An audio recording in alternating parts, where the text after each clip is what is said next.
दोस्तों जय हिंद। स्वागत है आप सभी का study with M SPP channel पर। दोस्तों ये डेली करंट अफेयर्स का डोज है। ठीक है।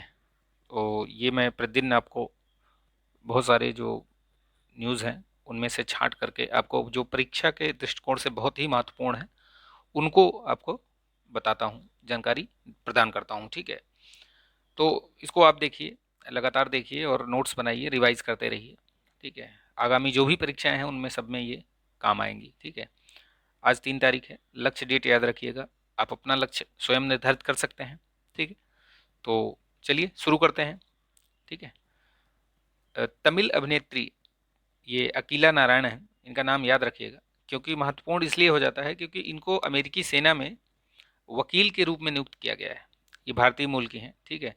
तो कोई भी विदेशी, कोई भी भारतीय मूल का नागरिक या भारतीय विदेशों में कहीं भी किसी भी संस्था में या कहीं ऐसी जगह पर नियुक्ति उसको मिलती है तो वो बहुत महत्वपूर्ण हो जाता है। कई बार प्रश्न पूछा गया, अभी हाल फिलहाल में तो यूपीपीसीएस में भी एक दो बार प्रश्न पूछे गए हैं। ठीक है। तो ध्यान रखिएगा इसको। ये अकीला नारायणन है, इनको अमेरिकी सेना में वकील के तौर पे नियुक्त किया गया है।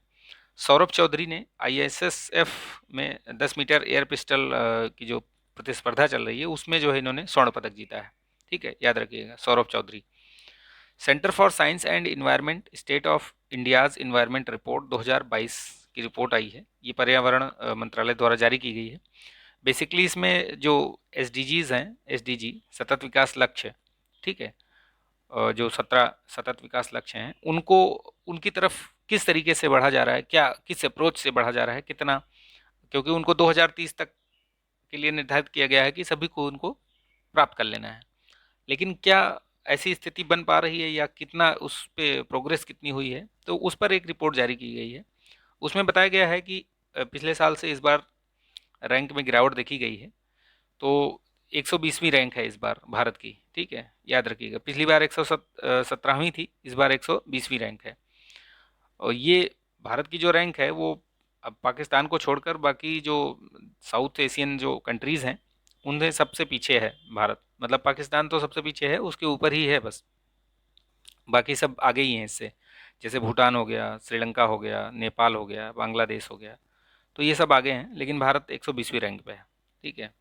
चलिए राज्यों में देखिए, ये राज्यों में भी अपने स्टेट में भी जैसे स्टेट्स हैं उनके बीच भी इनको इनकी रैंकिंग तय की गई है।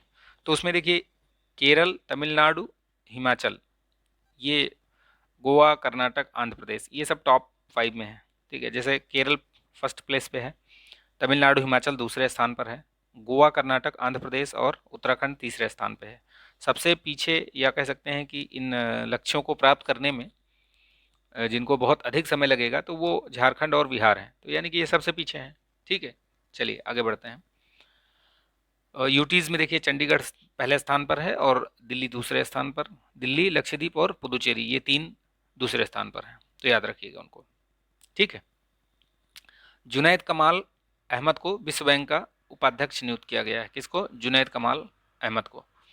नोवाक जोकोविच को पीछे छोड़ते हुए डेनियल मेदवेदेव ने पुरुषों की जो ये टेनिस एटीपी रैंकिंग होती है उसमें नंबर 1 बन गए हैं ये विश्व में। तो अभी कौन है? Daniel Medvedev. ठीक है, याद रखिएगा। तीरंदाजी जो विश्व कप चैंपियनशिप हो रही है उसमें हो चुकी है इसमें बेसिकली। तो उसमें ये पूजा जात्यान है, रजत पदक जीता है इसमें, पूजा जात्यान। ठीक, याद रखिएगा। आरोग्य वनम बहुत महत्वपूर्ण है। आरोग्य वनम पूछा जाएगा कहाँ पर वो किया गया इसका उद्घाटन, तो ये राष्ट्रपति द्वारा जो है ये दिल्ली में किया गया इसका उद्घाटन। ठीक है, आरोग्य वनम बहुत महत्वपूर्ण है, ध्यान रखिएगा इसको। ठीक। नई डिजिटल पहल की गई है ये दिल्ली पुलिस के द्वारा। इसमें क्या है, ये एक अनुभूति पोर्ट ये है, ये एक क्यूआर कोड आधारित है, फीडबैक सिस्टम है ये बेसिकली। तो अनुभूति और एक ई चिट्ठा करके है ये पोर्टल। ठीक है, तो ध्यान रखिएगा इसको, ये दिल्ली पुलिस के लिए है ये। ठीक है, फीडबैक मैनेजमेंट और इन सब चीज़ों के लिए, इनकी कुशलता और दक्षता को बढ़ाने के लिए। ठीक है। तो ये अनुभूति और ई चिट्ठा ऐसा करके पूछ लिया जाएगा क्या है, तो ये नई डिजिटल पहल है। ठीक है, पुलिस के लिए। चलिए आगे बढ़ते हैं। जन औषधि दिवस सप्ताह मनाया गया। तो ये कब से कब मनाया गया है? 1 से 7 मार्च 2022 ये मनाया जाएगा। ठीक, ये एक हफ्ते रहेगा ये। जन औषधि जन उपयोगी इसकी थीम है। थीम महत्वपूर्ण होती हैं। जो भी दिवस मनाए जाते हैं, महत्वपूर्ण थीम ज़्यादा इंपॉर्टेंट हो जाती है। आजकल थीम पूछता है, डेट जो है डायरेक्टली नहीं पूछता, थीम पूछ लेता है। ठीक है, तो आई होप कि ये वीडियो अच्छा लगा होगा, जानकारी अच्छी लगी होगी आपको। तो अच्छी लगी तो प्लीज़ लाइक शेयर कर दीजिए, कमेंट कीजिए। ठीक है, तो आप देखते रहिए, मिलते हैं नेक्स्ट वीडियो में। तब तक के लिए आप अपना ध्यान रखिए, स्वस्थ रहिए, मस्त रहिए, बिंदास रहिए। जय हिंद।